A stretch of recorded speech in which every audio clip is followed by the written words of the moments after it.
Hi guys, it's Sophie. So today I'm going to be doing a book haul for you. There are two books that haven't arrived yet, but I just don't know where they are and I don't want to hang around for them.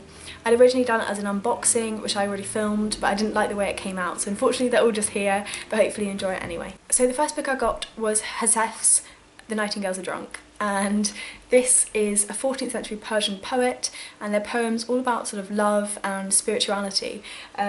I've actually already read this one and did really enjoy it.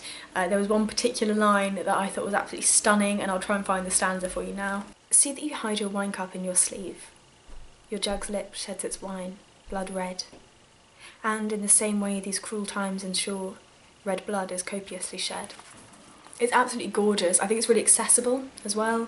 I did think this would be really hard, but actually I think it's funny. I related to it a lot and I really enjoyed it.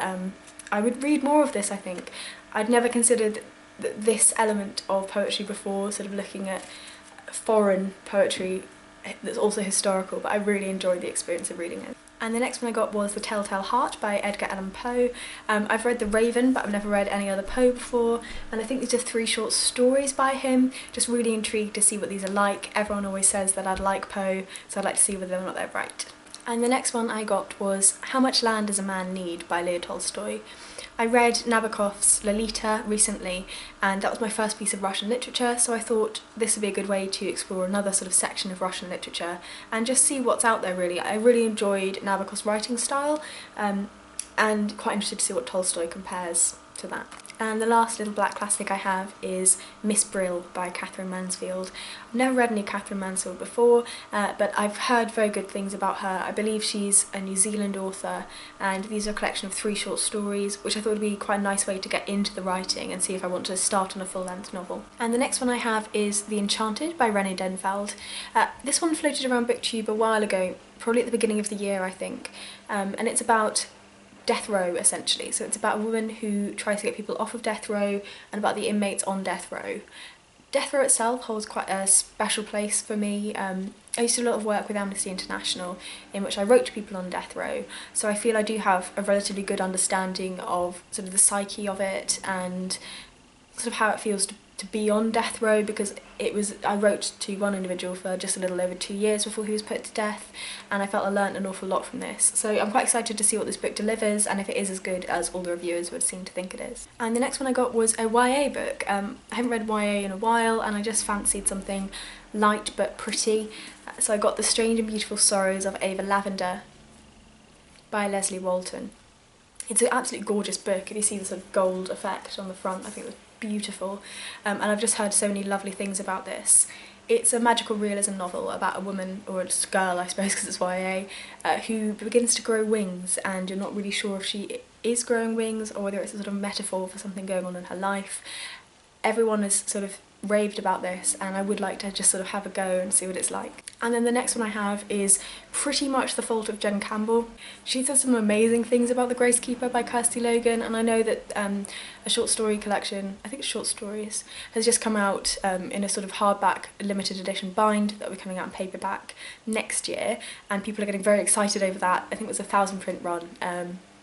But this is her first novel that's come out and I've heard very good things about it.